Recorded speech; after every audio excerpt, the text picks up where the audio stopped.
నమస్కారం. జమీందారీ వంశాల్లో ప్రేమ వివాహాలు ఫలించడం చాలా అరుదు. మీ తమ్ముడు గారు మనసిచ్చిన పిల్లను సాదరంగా ఆహ్వానించి ఈ నిశ్చితార్థం ఏర్పాటు చేయడం మీ గొప్ప మనసుకు నిదర్శనం. మీ కాబోయే తోడికోళ్ల గారు ఎక్కడ పార్వతమ్మ గారు? దిష్టి తగులుతుందని దాచి ఉంచారా? మీరందరూ చూడాలనేగా మిమ్మల్ని పిలిచింది. అమ్మాయిని తీసుకురావడానికి మద్ది గారు వెళ్ళారు.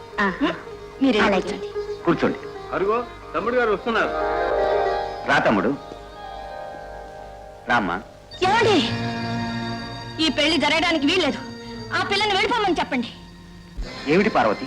ఈ పిల్లకి పవిత్రమైన మన వంశంలో అడుగు పెట్టడానికి అర్హత లేదు.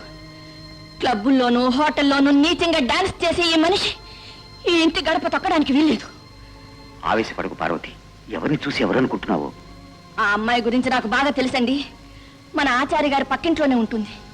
ఆ మనిషి ఆ బ్రతుకు నాకు తెలుసు కాబట్టే వద్దంటున్నాను. ఇంకెవరేం చెప్పినా నేను వింతలుచుకోలేదు. ఈ ఇంటి పెద్ద కోడలిగా వంశ ప్రతిష్ట కాపాడుకోవలసిన బాధ్యత నాకుంది. మచ్చలేని ఈ వంశం నా కళ్ళ ముందు మలినమైపోతూ ఉంటే నేను చూడలేను. భుజంగం, వెంటనే ఈ అమ్మాయిని బయటికి పంపించు. అలాగే వదిన. తల్లి తర్వాత తల్లి లాంటి దానివి. నీ మనసు గాయపరిచి నేను సుఖపడలేదు. సుగుణ వెనుక ఇంతటి చీకటి జీవితం ఉందని నాకు తెలియదు. వెలిగించి అన్నయ్య, తమ్ముడు, నిజంగా వదిన అడ్డుపడకపోతే నా బ్రతుకు బండలైపోయి ఉండేది.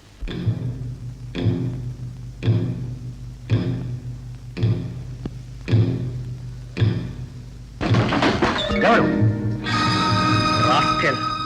నా చెల్లెల్ని నలుగురిలో అవమానిస్తావా? ఆ అవమానానికి ప్రతీకారం తీర్చుకోవడానికి వచ్చాను రా.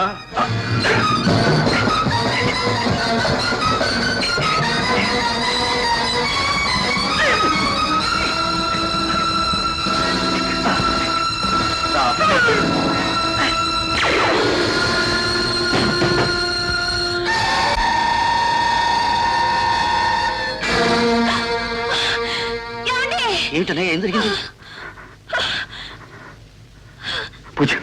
అర్థమైంది. నువ్వేం కంగారు పడకు. ఈ పని నాకు వదిలే. ఈ శవాన్ని మాయం చేసే బాధ్యత నాది.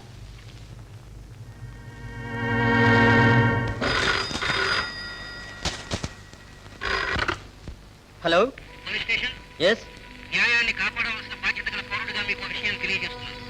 జమీందార్ గజపతిరావు ఒక వ్యక్తిని దారుణంగా హత్య చేశాడు. హత్య?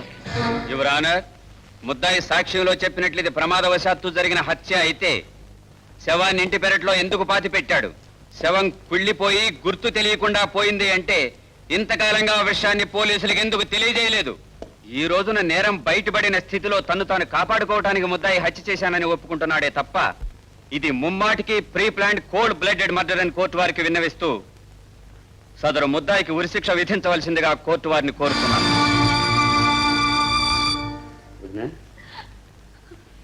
హైకోర్టులో బాగా పేరుపడ్డ లాయర్తో మాట్లాడాను. అన్నయ్యని ఇందులోంచి తప్పించాలంటే ఒకే ఒక మార్గం ఉందన్నాడు ఆయన. ఏమిటది భుజంగం? చెప్పు. ఆయన దక్కించుకోవడం కోసం ఎంత డబ్బైనా ఇస్తాను, ఏం చేయమన్నా చేస్తాను. చెప్పు భుజంగం, చెప్పు. రేపు నువ్వు కోర్టులో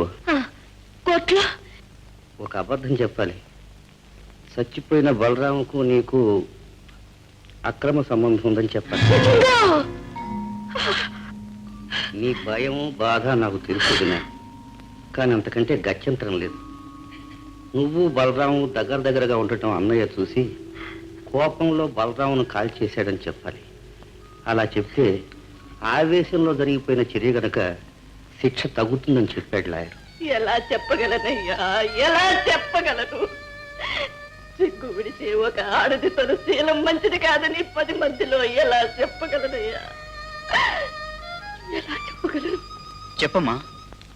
బలరాముని వారే చంపారు. దానికి కారణం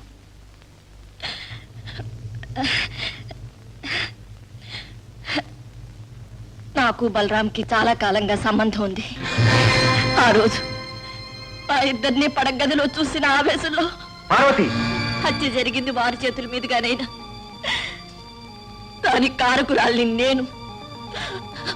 ఒక మనిషిని పట్టున పెట్టుకుని ఒక దేవుణ్ణి ముద్దాయిగా నిలబెట్టిన పాపిష్టి దాన్ని, దౌర్భాగ్యురాల్ని నేను.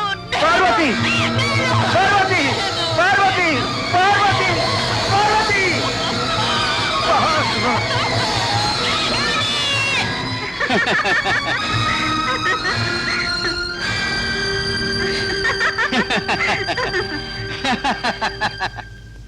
ఏం పతివ్రత శిరోమణి. ఆ రోజు నేను చెడిపోయిన దాన్నని ఈ హాల్లో ఉన్న 10 మందికే తెలిసింది. ఈ రోజు నువ్వు శీలం చెడిన దానివని లోకమంతా తెలిసింది. వదిన గారు, ఎలా ఉంది మేము ఆడించిన నాటకం? మీరు మెచ్చుకున్నా నొచ్చుకున్నా మా కసి తీరింది, కళ్ళు చల్లబడ్డాయి. ఎలా బ్రతుకుతారు? రేపు అన్ని పత్రికల్లో మీ ఫోటో చరిత్ర పడుతుంది. అది చూసిన ప్రతి ఆడది మీ మొహాన ఉమ్మేస్తుంది. ప్రతి మగవాడు మీ వెనకాల హేళనగా నవ్వుకుంటాడు. ఇంకా భగవంతుడే మిమ్మల్ని కాపాడాలి. సరే, ఈ నాటకాన్ని క్లైమాక్స్ కూడా చూడండి. అది చూసి మీ ఒళ్ళు జలదరించదు కదా. రే బలరాం,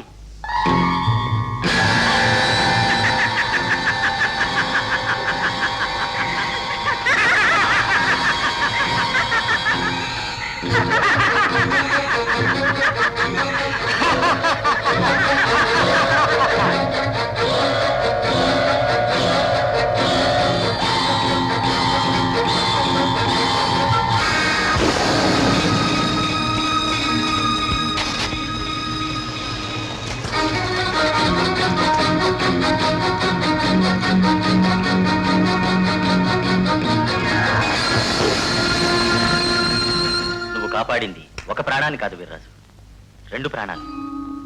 ఈమె గర్భవతి. అయ్యో పిచ్చి తల్లి, ఎందుకింత సాహసం చేశావమ్మా?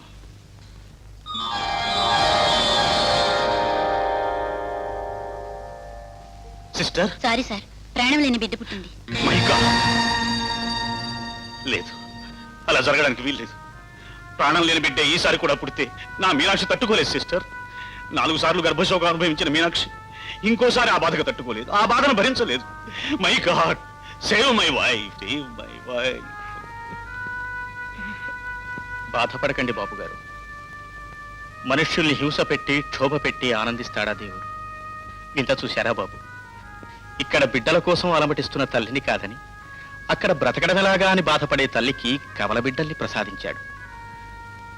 మీ బాధను చూస్తుంటే నా గుండె కరిగిపోతోంది. ఆ బిడ్డల్లోంచి ఒక బిడ్డను తెచ్చి మీకు అప్పగిస్తాను. అవును బాబు గారు, ఆ తల్లికి భారమయ్యే బిడ్డ ఈ తల్లికి ప్రాణం అవుతాడు. బాబు, దేవుడే నీ రూపంలో దిగి వచ్చాడనుకుంటా. బాబు, నువ్వు సాయం చేస్తే నా భార్య బ్రతుకుతుందయ్యా, నా మీనాక్షి నాకు దక్కుతుంది బాబు.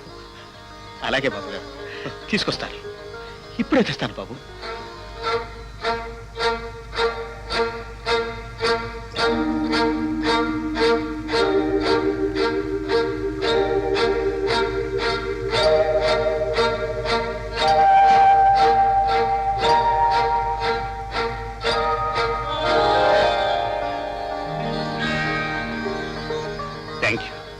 థ్యాంక్ యూ బాబు.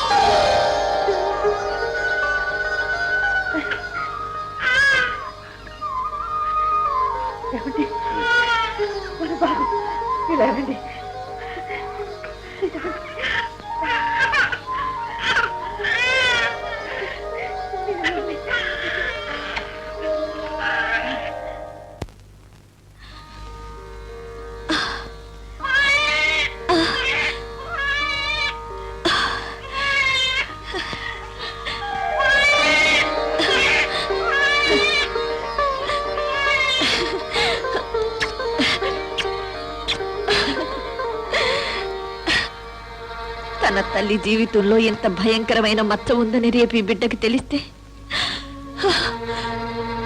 నేను పెంచలేను. ఈ బిడ్డ నా దగ్గర ఉండడానికి వీల్లేదు.